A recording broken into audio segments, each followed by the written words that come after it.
हाय दोस्तों, मेरा नाम है सैफ अंसारी और मेरा चैनल का नाम है @GK ट्रिक अड्डा 0007। आज मैं आपके सामने एक और भर्ती लेके आया हूँ जो सरकारी विभाग में परमानेंट की वैकेंसी है और फॉरेस्ट गार्ड की वैकेंसी है। इसमें टोटल पोस्ट है आपकी 16। अब ये 16 पोस्ट के लिए कौन कौन कैंडिडेट अप्लाई कर सकते हैं और इसमें एज क्या रहने वाली है, ठीक है, और ये आवेदन कब से कब तक करा जाएगा, सब मैं इस वीडियो के माध्यम से आपको बताऊंगा। तो चलिए शुरू करते हैं वीडियो।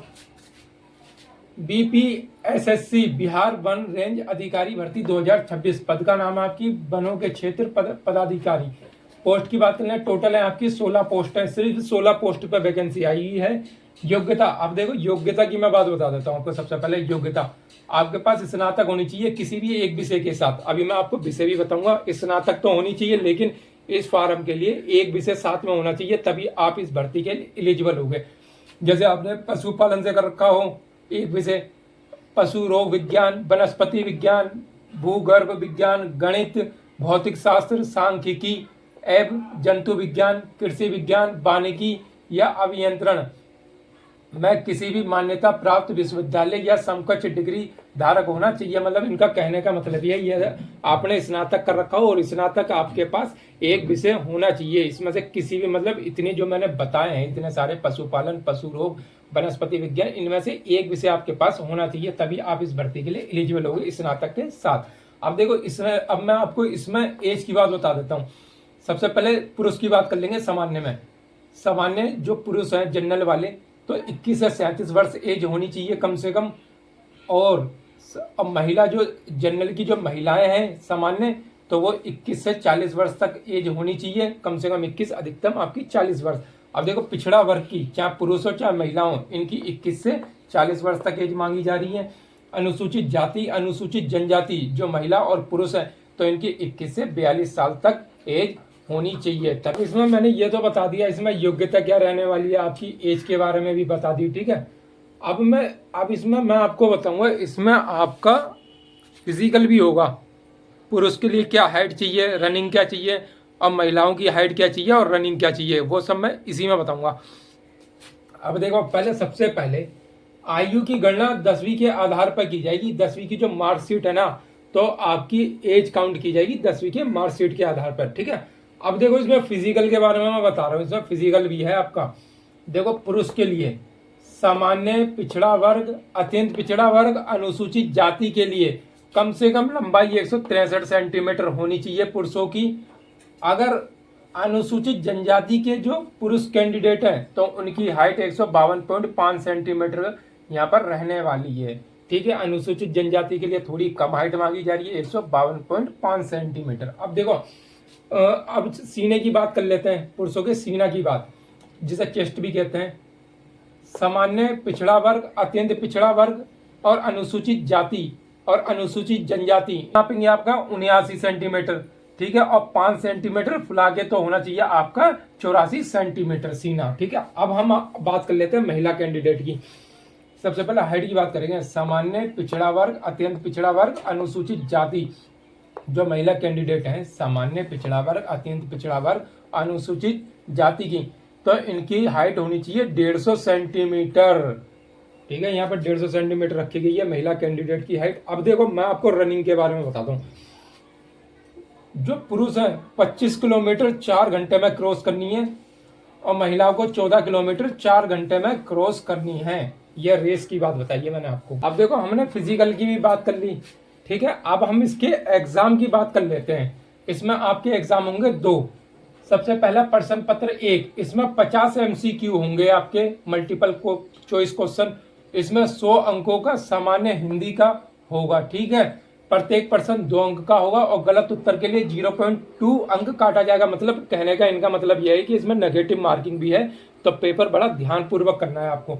अब इसमें टाइमिंग क्या है, 1 घंटे का होगा और 30 अंक प्राप्त करना अनिवार्य है। ये जो पहला पेपर है ना मेरे प्यारे भाइयों और बहनों, ये जो इसमें जो पहला पेपर है, ये खाली आपको क्वालिफाई करना होगा, ठीक है। मेरिट तो आपको जो मैं अभी बताऊंगा उससे और किस किस से आपकी मेरिट बनेगी वो मैं अभी बताऊंगा। ये खाली एग्जाम आपको क्वालिफाई करना है सिर्फ, ठीक है। नेक्स्ट स्टेज पे जाने के लिए ये आपको क्वालिफाई करना है, ये वाला पहला। और इसमें 1 घंटे का और 30 अंक प्राप्त करना अनिवार्य है, ठीक है। अब सेकंड पेपर की बात कर लें। अब देखो सारा खेल तो यहाँ से शुरू होगा, ये तो खाली क्वालिफाई करना है, सारा खेल तो यहाँ से शुरू होगा आपका जो भी है। प्रश्न पत्र सेकंड, इसमें क्या क्या आएगा, सामान्य अध्ययन, सामान्य ज्ञान एवं सामयिक मुद्दे मतलब करंट अफेयर, सामान्य विज्ञान, नागरिक शास्त्र, भारतीय इतिहास, भारतीय भूगोल, गणित, मानसिक योग्यता से संबंधित प्रश्न पूछे जाएंगे। अब देखो इसमें क्या होगा, क्वेश्चनों की संख्या होगी आपकी 100 और प्रत्येक क्वेश्चन आपका 3 अंक का होगा, तो टोटल मिला के 300 अंकों का पेपर होगा जिसमें 100 क्वेश्चन होंगे। एक क्वेश्चन आपका 3 नंबर का होगा, ठीक है। टाइमिंग रहेगा आपका 2 घंटे का। प्रत्येक सही उत्तर के लिए आपको 3 अंक दिए जाएंगे और गलत उत्तर के लिए, प्रत्येक गलत उत्तर के लिए आपके 0.3 अंक काटा जाएगा। तो इसमें नेगेटिव मार्किंग है। तो मेरे प्यारे भाइयों और बहनों, तो जो भी पेपर करे तो बड़ा ध्यान से करें क्योंकि इसमें नेगेटिव मार्किंग रखी गई है।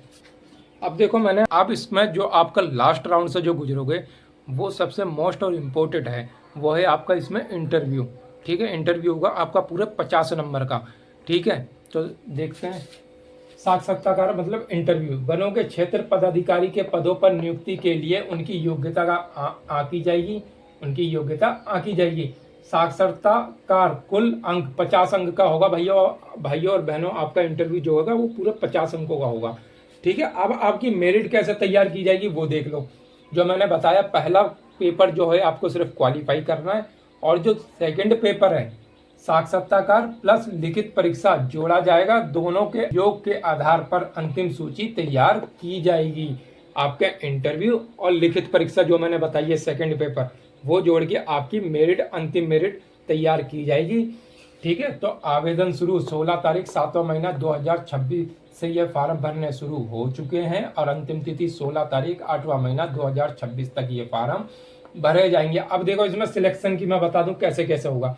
देखो सिलेक्शन, सबसे पहले आपका रिटन एग्जाम इसमें होगा। फार्म भरने के बाद सबसे पहले आपका CBT होगा एग्जाम, उसके बाद आएगा आपका इंटरव्यू, इंटरव्यू के बाद आएगा आपका फिजिकल, फिर आएगा आपका डॉक्यूमेंट्स वेरिफिकेशन। इतनी प्रक्रियाओं से गुजरना पड़ेगा और फिर उसके बाद आपको ज्वाइनिंग लेटर आपको मिल जाएगा, उससे कोई दिक्कत नहीं है, ठीक है। तो मैं तो आपको सबसे इम्पोर्टेंट और मोस्ट इम्पोर्टेंट बात इसमें यह है भाई, देखो एग्जाम में भी आपको मेहनत करनी पड़ेगी, फिर जो इंटरव्यू है इसमें भी आपको मेहनत करनी पड़ेगी, और फिजिकल है इसमें भी आपको मेहनत करनी पड़ेगी, और मेहनत करने वालों की कभी हार नहीं होती है। तो इस भर्ती से लेके कोई भी कंफ्यूजन, दिक्कत या मन में कैसा भी सवाल आए तो आप मुझे कमेंट्स कर सकते हैं, मैं उसका रिप्लाई जरूर दूंगा। तो जिन भाई और बहनों ने अभी तक मेरा चैनल सब्सक्राइब नहीं करा है, सब्सक्राइब कर लीजिए। मैं ऐसी डे बाई डे अच्छी अच्छी वीडियो लेके आता रहता हूँ, चाहे वो संविदा की वैकेंसी हो, चाहे वो सरकारी विभाग में परमानेंट की वैकेंसी हो, हम ऐसी वीडियो लेके आते रहते हैं सरकारी नौकरी की।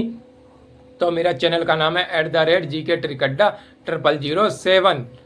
तो जिन भाई और बहनों ने अभी तक सब्सक्राइब नहीं करा है, सब्सक्राइब कर लीजिए। मिलते हैं नेक्स्ट वीडियो में।